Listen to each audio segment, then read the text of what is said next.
Hello students, कैसे हैं आप लोग? आई होप आप सब लोग अच्छे हैं। आज हम स्टार्ट कर रहे हैं issue of debenture. Issue of share तो हम पढ़ चुके हैं, उसके सारे टॉपिक्स हमने कर लिए हैं। आई थिंक वो आप सब लोगों ने देख ही लिए होंगे। यदि किसी ने नहीं देखे हैं तो इशू ऑफ शेयर्स को पहले आप देख लें, क्योंकि इशू ऑफ डिबेंचर तभी आपको समझ में आएगा, ये आपके लिए इजी हो जाएगा। तो आज हम इशू ऑफ डिबेंचर पढ़ेंगे। हाँ तो बच्चों देखो, हमें पढ़ना इशू ऑफ डिबेंचर। इसमें हमें इस पढ़ने से पहले हम ये जान लेते हैं कि डिबेंचर होता क्या है। ठीक है, देखिए शेयर आपने पढ़ा, उसमें क्या था, कंपनी जो इशू करती थी कैपिटल रेज करने के लिए शेयर्स इशू करती थी, लेकिन कंपनी को लोन की भी जरूरत पड़ सकती है। देखिए हमने बताया था कि कंपनी जो डिबेंचर इशू कर रही है, यदि कंपनी को लोन की, फंड की और रिक्वायरमेंट है तो वो क्या करेगी, लोन लेगी। तो लोन किससे लेगी? बैंक से लोन लेगी, है ना, बैंक से लोन लेगी। अब बैंक से लोन लेगी तो कई बार फॉर्मेलिटीज इतनी ज्यादा हो जाती है कि वो बैंक से लोन ले नहीं पाती है, तो वो पब्लिक से लोन लेती है। जिस तरह से शेयर इशू किए गए पब्लिक को, उसी तरह से पब्लिक से कहा भाई हमें लोन चाहिए तो हमने डिबेंचर इशू कर दिए, यानी कि थोड़ा थोड़ा लोन सब पब्लिक से लिया तो वो एक डिबेंचर बन गया। ठीक है, देखिए डिबेंचर हुआ आपका, डिबेंचर ये हुआ लोन फ्रॉम पब्लिक, पब्लिक से लोन। ओके, अच्छा पब्लिक से लोन लेना है तो हमें पहले से ही रेट हम फिक्स कर देते हैं कि भाई इतने परसेंट के हम डिबेंचर इशू कर रहे हैं और ये डिबेंचर्स आपको जिसको चाहिए वो ले ले। तो नॉर्मली वो जो रेट होता है वो उसके साथ फिक्स होता है। सपोज 9% डिबेंचर्स हो गया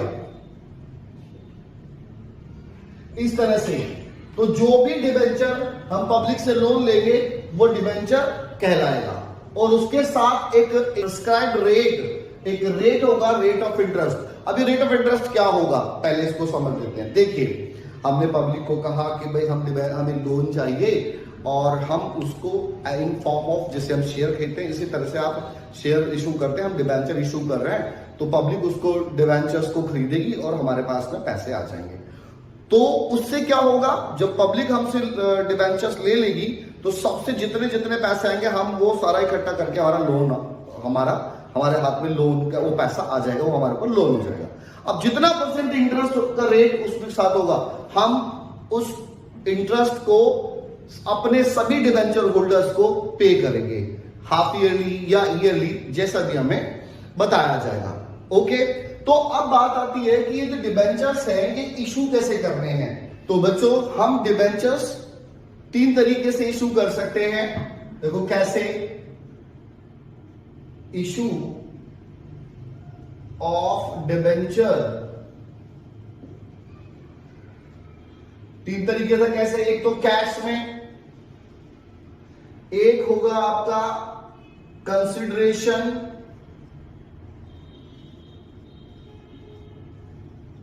फॉर अदर देन कैश, और तीसरा होगा हमारा for issue of debenture for collateral security.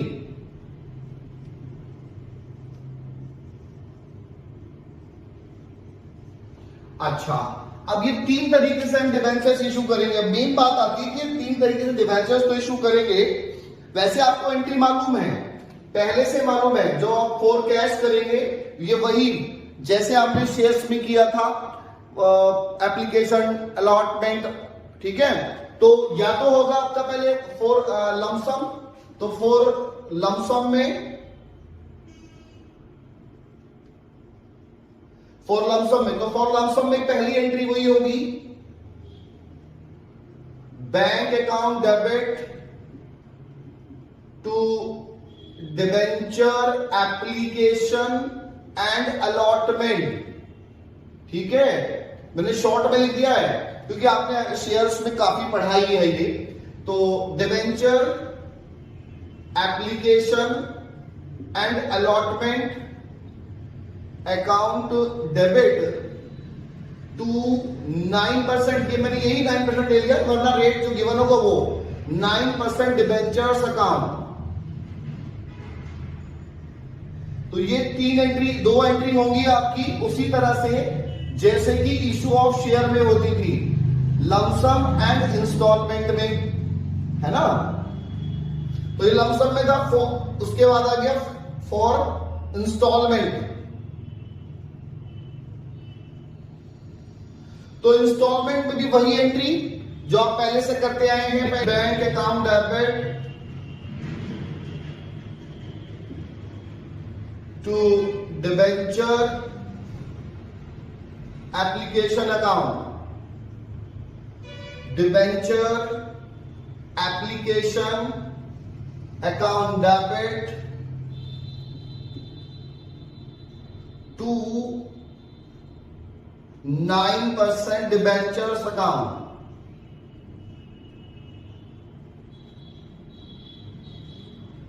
फिर आपकी अलॉटमेंट की entry, debenture allotment account debit to 9% debentures account.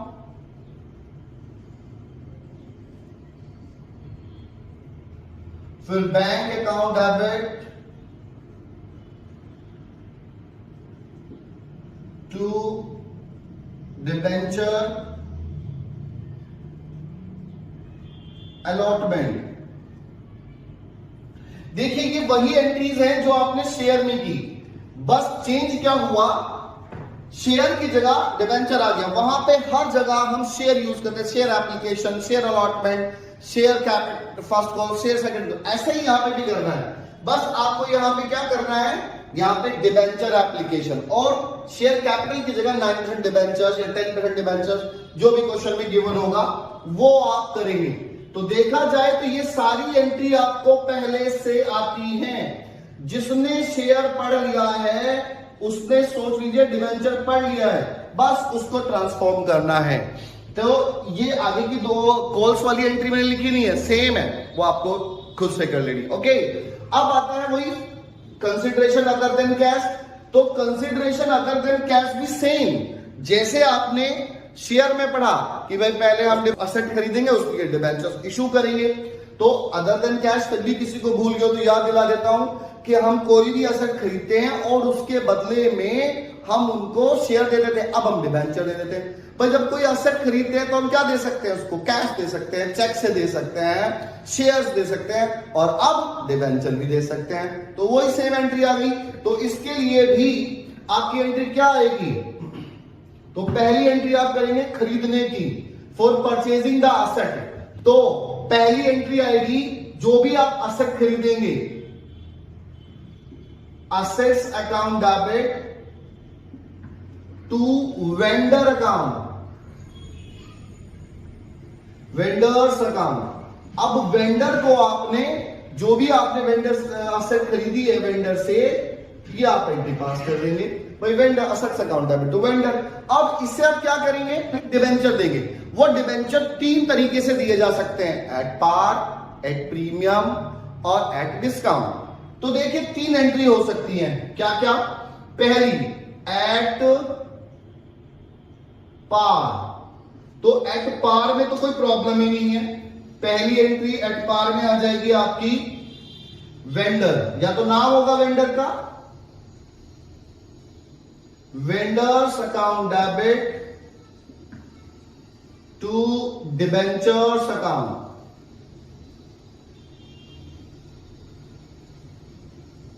ये एट पार आ गया, ठीक है।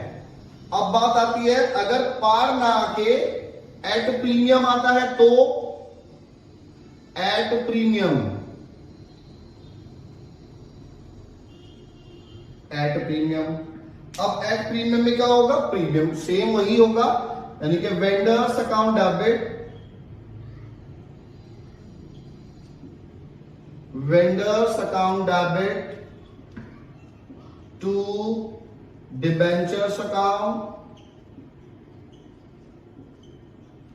और टू सिक्योरिटी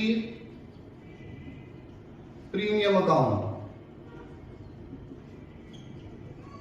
ठीक है, चलिए अब आता है तीसरा कि यदि आपने प्रीमियम पे ना करके आपके पास डिस्काउंट पे किया है तो at discount,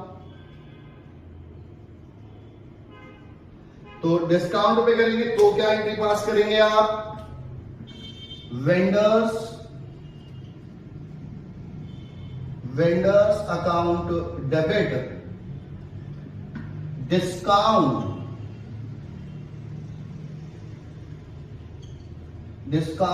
on issue of debenture account debit to debentures account, to debentures account, ये एंट्री हम पास करेंगे। ठीक है, इन तीनों में एंट्रियों में से, इन 3 एंट्रीज में से एक कोई एंट्री की जाएगी। यदि एट पार होता है तो ये, एट प्रीमियम होता है तो ये, और एट डिस्काउंट होता है तो ये। बाकी हम क्वेश्चंस करके दिखाएंगे, उसमें डिटेल में आपको समझ